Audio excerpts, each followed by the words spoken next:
이 녹취록이 지금 나오고 있는 게 언론에 이렇게 산발적으로 이렇게 막 지금 등장을 하고 있는데 지금 뭐 변호인단에서 공개한 녹취록이라 그럴까요? 뭐 전체가 뭐 몇 개 정도 됩니까? 언제부터 언제부터 언제까지? 아니 그런데 이게 언론에 알려진 대로는 18개 뭐 19개 파일이 있다 이렇게들 얘기를 하는데 그 약간씩 숫자가 좀 맞지가 않고 그리고 분명한 거는 저는 녹취록을 갖고 있지 않습니다. 지금 말씀드리는 건 전부 취재한 내용이라는 걸 말씀드리고 저도 취재한 내용을 말씀드리는 거예요. 그리고 제가 녹취록을 갖고 있으면 안 되죠. 공익제보가 된 거를 받을 수도 없고 아니, 그럼 받을 수 있는 거 아닙니까? 아니, 그 정확한 정보를 해설을 하려면. 언론에 얘기를 했습니다만은 저는 공수처가 수사하는 게 맞다 그랬고 우린 기다려줘야 되겠다는 얘기도 여러 차례 했어요. 그런데 취재를 해보니까 녹취록은 구하지 못했어도 그 대략적인 언론에 보도된 숫자가 맞고 18개, 19개 또 이런 건 맞는 것 같고 그다음에 뭐 제보자가 모든 통화 기록을 다 제보한 것도 아니고 임성근 사단장, 박정원 대령 이런 어떤 이들과 관계돼 있을 법한 거를 좀 넓게 해석해서 요로 정도 파일을 추려한 거거든요. 그런 것 같아요. 그래서 오늘 의원님을 모셔서 여쭤보려고 한 게 뒤에도 한 번 더 여쭤보겠지만은 사실은 임성근 사단장, 박정훈 대령하고 관계된 것만 있는데 뭐 통화 분량이 4분 몇 초인데 공개된 건 1분 정도이고 그래요. 그래서 이렇게 하다 보면 이 외의 것들 소위 말하면 여기도 써놨지만 이런 어떤 게이트로 볼 수 있는 어떤 실마리로 볼 수 있는 것들이 들어있을 가능성이 매우 농후하다는 생각이 감각적으로 뭐 그 부분은 제가 확인해 드리긴 어렵고요. 뭐가 그럼 더 큰 게 있냐 이런 걸로 이제 설왕설래하고 저도 기대감을 갖고 있는 건 마찬가지지만 오로지 뭐 다른 건 다 빼고 임성근 사단장의 박정훈 대령 사건에 초점을 맞춘 부분만 엄선을 하고 그 중에 관계된 내용만 이렇게 공개가 된 거기 때문에 나머지는 부수적인 일이 어쩌면 뭐 그 부수적인 게 우리한테는 더 중요할 수도 있을지라도 대부분 그 부분은 공개 과정에서 삭제가 된 겁니다.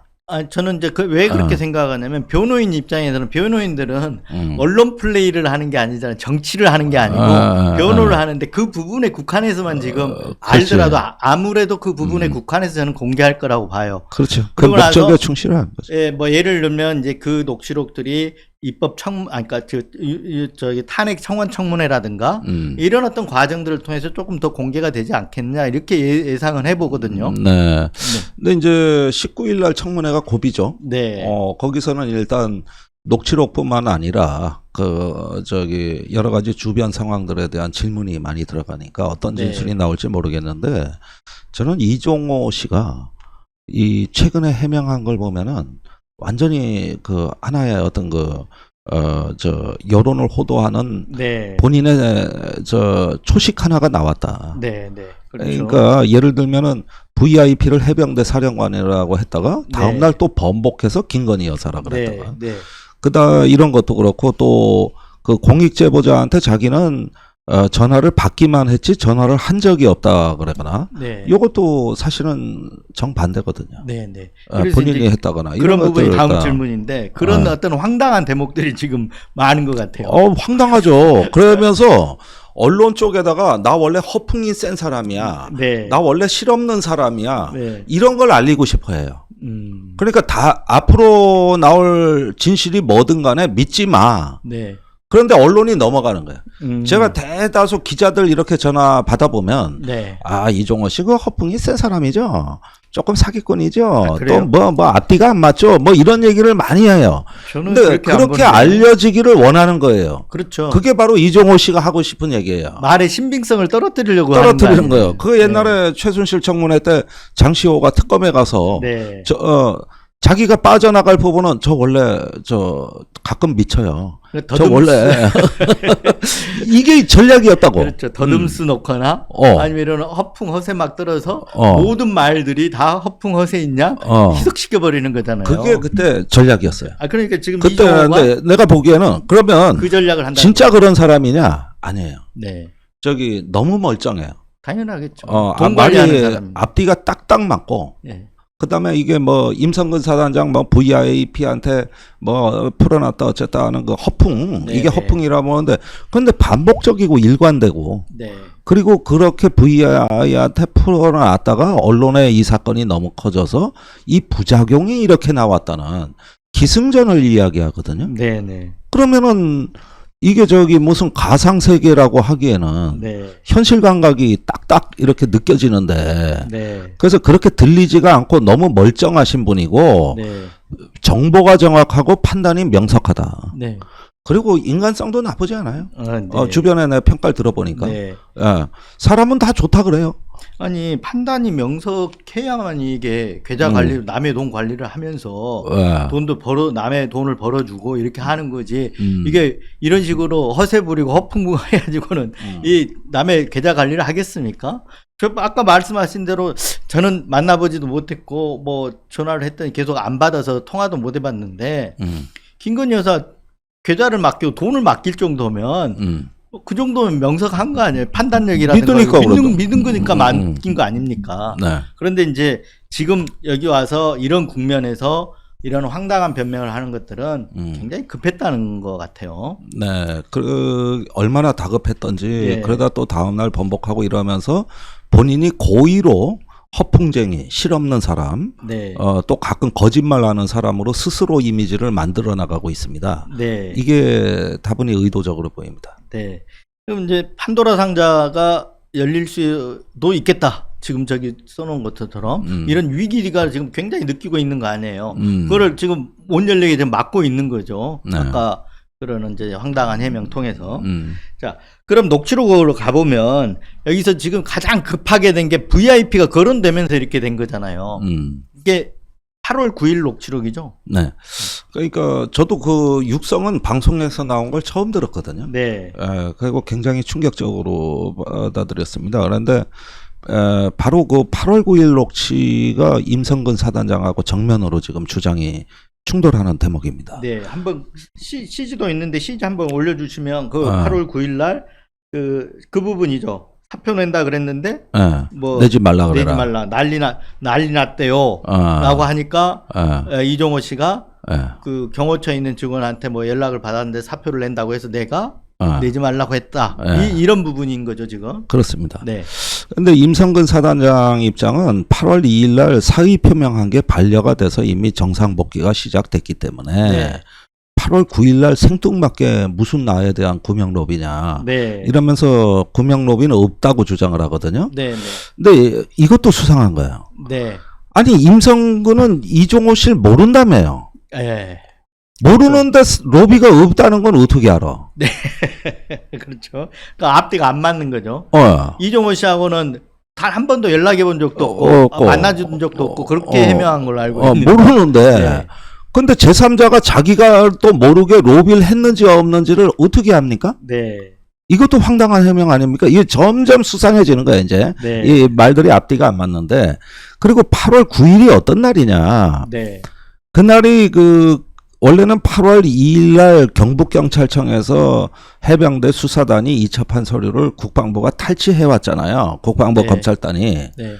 그랬는데 이 서류를 어떻게 처리해야 될지 강제로 뺏어오긴 했는데 네. 누구 혐의 대상에서 빼고 혐의 사실 빼고 뭐 이렇게 하려면 그 일을 할 사람이 필요할 거 아니야. 네. 할 사람이 없는 거야. 그러니까 서류가 검찰단에서 뺏어왔는데 검찰단에서 처리할 방법이 없네. 네. 이래가지고 폭탄 돌리기가 시작이 된 때입니다. 네. 그랬는데 이제 국방부 차관이 총대를 메고 하다 이게 정리가 안 되니까 급기야 국방장관이 나서서 국방부 조사본부가 이걸 맡아서 네. 재검토를 하라 그랬거든요. 네. 그날입니다. 8월 9일이. 그러니까 국방부 조사본부에 배당된 날. 네, 배당된 날이에요. 네. 그것도 반강제로 배당시켜서 조사본부가 안 받으려고 일주일을 버텼던 거지 그러니까. 네. 그래갔는데 9일날 장관이 명령으로 해서 강제 배당을 한 겁니다. 네. 그러면은 이때가 구명 로비가 왜 안 필요합니까? 이때가 제일 중요한데? 네, 그렇죠. 예, 이때도 필요하죠. 지금 그 전에도 근데 사실 그 전에 이루어질 가능성도 있는 거 아니에요? 아니 그러니까 왜냐면, 서류를 탈취했다 그러면 그때부터 로비를 해줘야지. 그래야 9일날 그렇죠. 유리하게 네. 배당도 되고 네.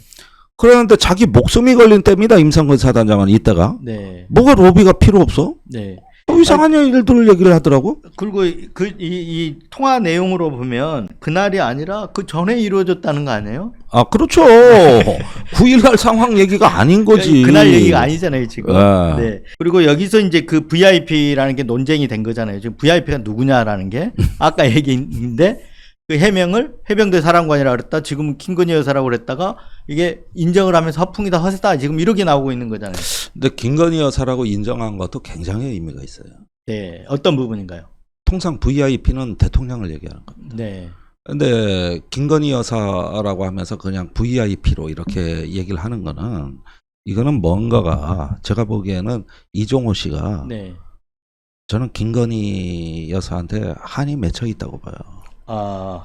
저기 그 어쩌면은 말을 할지도 모르겠다는 생각이 드는데 네. 어쨌든 VIP는 김건희 여사다 이렇게 네. 얘기를 하는 건 뭐 본인은 평소에 그걸 V1, V2로 표현했다는 거 아닙니까? 근데 V1을 이제 윤석열 대통령, V2를 김건희 여사라고 얘기를 했다는 거잖아요. 네, 그런데 여기서 저기 임성근 사단장과 관련해 VIP는 김건희 여사였다. 네. 이렇게 또 지금 입장을 내놓은 것이죠. 네. 다만 근데 그게 허세였다, 허풍이었다 이렇게 얘기하는 거죠, 지금. 그 다음에 말이 허세였다, 허풍이었다 그랬는데 아니 무슨 허세, 허풍이 네. 저기 뭐냐 자기하고 오래전부터 알고 있던 김건희 여사를 끌어들여가지고 그 위험한 네. 누가 봐도 이건 자기의 그 운명을 좌우할 수도 있는 네. 그런 허풍을 합니까? 그게 아니라 여전히 제가 보기엔 두 가지 해석이 가능한데 네. 나는 김건희 여사한테 저기 받아낼 채무가 있다. 네. 이런 의미로 들리기도 하고 또 다른 한편으로는 우리 사이에는 김건희 여사로부터 나는 관리받는 사람이고 네. 그 이익 공동체 아직 일원이라는 걸 또 과시하는 측면도 있는 것 같고 이게 복합적인 뭔가가 있는 것 같아요. 뭐 어쨌든 간에 첫 번째는 두 번째 모두 다 그렇게 그런 의미로 지칭을 했다 하면 애증관계라고 합니다. 아니 어쨌든 간에 국민들 입장에서 보기에는 다 그 두 가지 관계 속이 다 국정농단으로 볼 수가 있는 거잖아요.